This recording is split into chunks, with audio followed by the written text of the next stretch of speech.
Hey guys! Welcome back to the channel, and today I'll take you with me for a week of errands, meetings, and shoot. Usually, si Bagnet na yung gumigising sa akin, and that's around 6 a.m. We just play a bit, then I go ahead and make our coffee.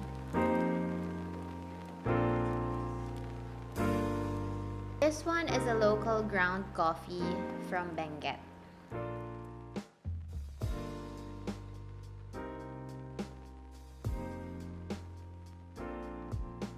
Then, I drink apple cider vinegar diluted in water. This helps my metabolism so much. While I wait for my coffee, I start meditating and journaling. After that, it's time for coffee. I also make it a habit not to use my phone at least an hour after I wake up. And to help me do this, I use an app called Forest.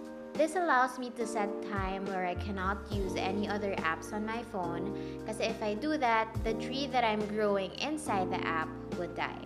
And then I'll do a couple of emails plus publish a video. Good morning guys! Let's start this week on a Thursday because why not? I just finished writing the script for tomorrow's YouTube shoot.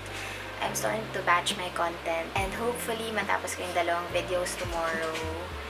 Tapos, I already had coffee and as you can see kanina, I already did my meditation and journaling. So, I'm looking at my to-do list right now. Kailangan ko lang matapos yung today's emails. I have a wax appointment by 1 p.m. I also need to buy tables for a bazaar, upcoming bazaar this August kasi mas maliit na yung space namin this time. It's a different organizer, it's not good trade. So that's that. I need to buy tables for the bazaar and hopefully I can have a haircut done as well kasi sobrang haba na ng buhok ko. So yeah, that's it. Now it's time to cook lunch.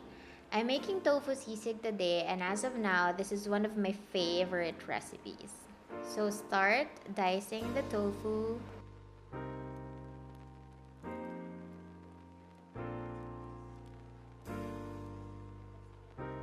Deep fry it.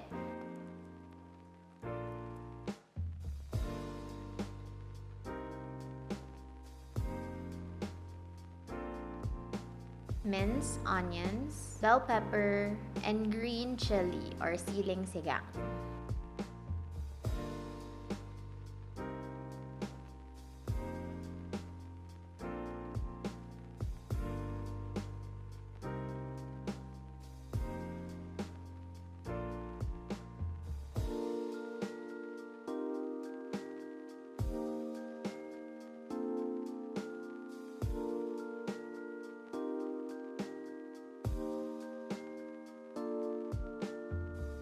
Once that's done, set aside the tofu and let's make the sauce. So saute onion, bell pepper, and chili on butter.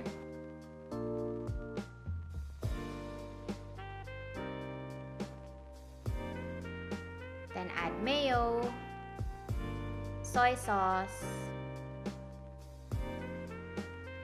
water, sugar, which I replace with Splenda,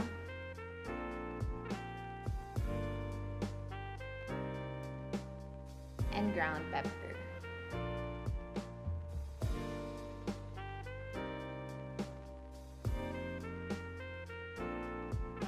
After that, add your tofu, then serve.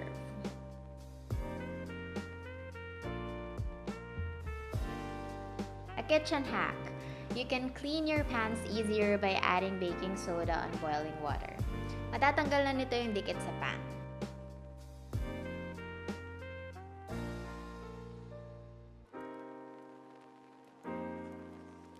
And now it's time for lunch with Josh.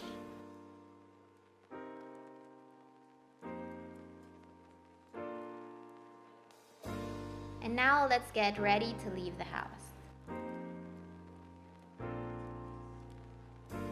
But first, skincare. Here, I use Body Shop's Vitamin E Toner, which you see so much on my skincare videos. The Lana PhD and Air Repair Elixir for my serum.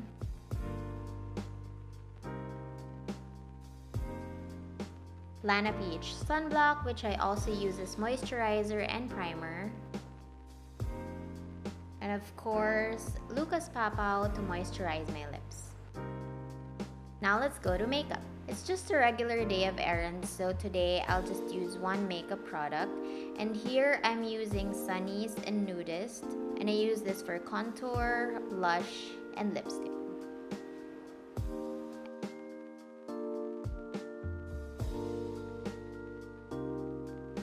And now for the hair. I really love how easy it is to have short hair because it's basically just wash and wear. I don't even need to use a comb anymore. Here, I'm using Bench Hair Fix Wax to make my hair stay in place.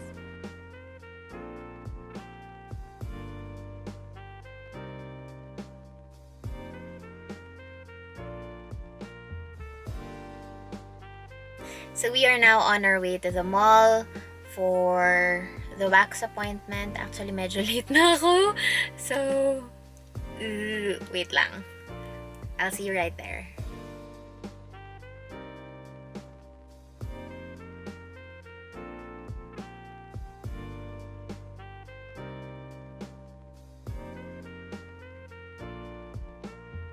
I have been getting waxes for years now at Laybear, and I really find it effective because it made my skin smoother compared to when I was using razors.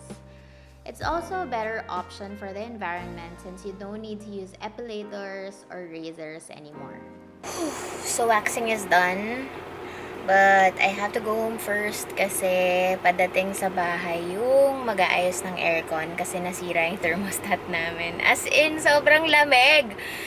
Parang nasa 1 lang yung temp, then high cool, tas sobrang lamig.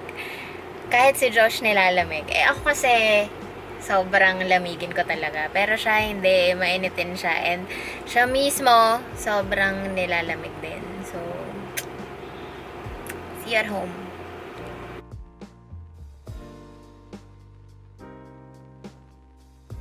Here, I'm playing Wolf Among Us to pass the time while waiting for the AC to get fixed.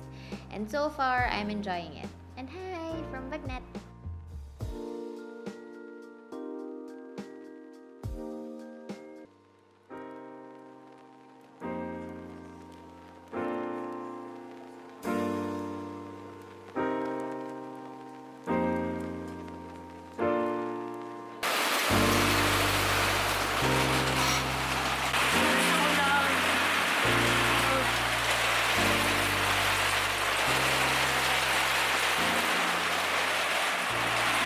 Check, it's 11:51. We were supposed to start shooting by 12, pero ang lakas pa rin ng ulan. Sana tumila na to. I'm finally out of the house, and maulan pa rin, pero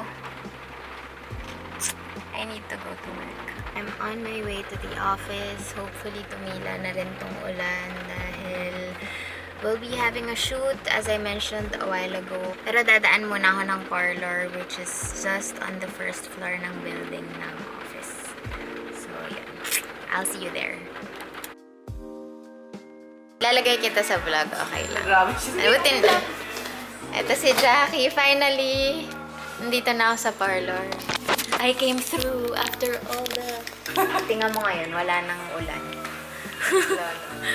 Pinapunta ka lang. My forever nail tech dito sa David's SIBF Resort.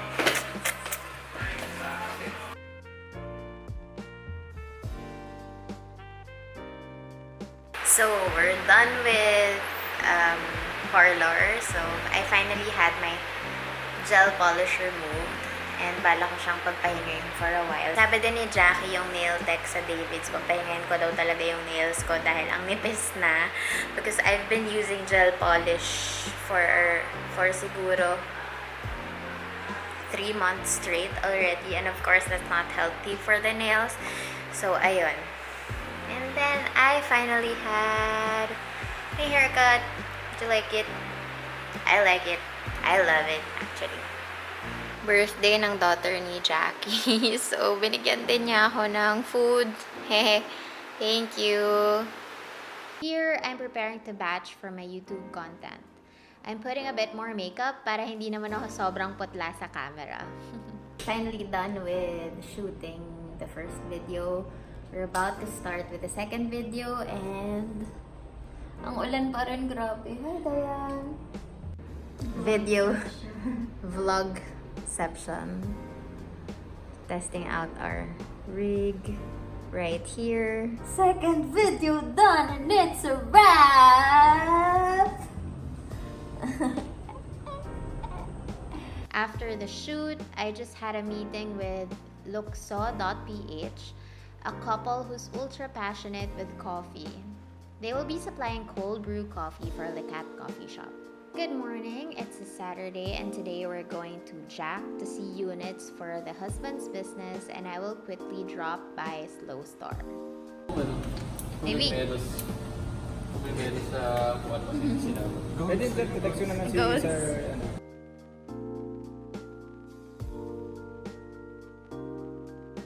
So we are now here at Slow Store, one of the homes of Lana PH located at Bean and Yolk here at Westgate, Alabang. We are offering refills for the cleanser, DNA repair elixir, and the sunblock. So when you have time, please go ahead and visit.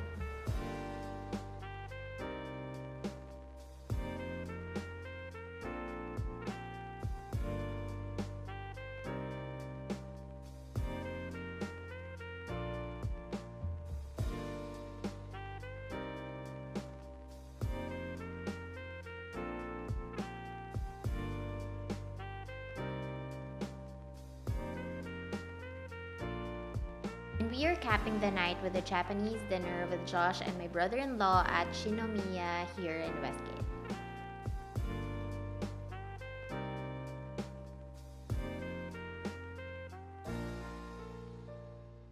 Hey guys, it's a Sunday and we are here at the Lana PH headquarters.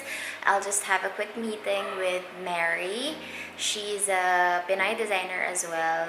And if-fit ko lang today yung gagamitin kong bridesmaid dress for my friend's wedding. And you can follow Miss Mary on Instagram. I think she's at Miss Mary Designs. She's a local designer na actually halos lahat ng damit ko from her.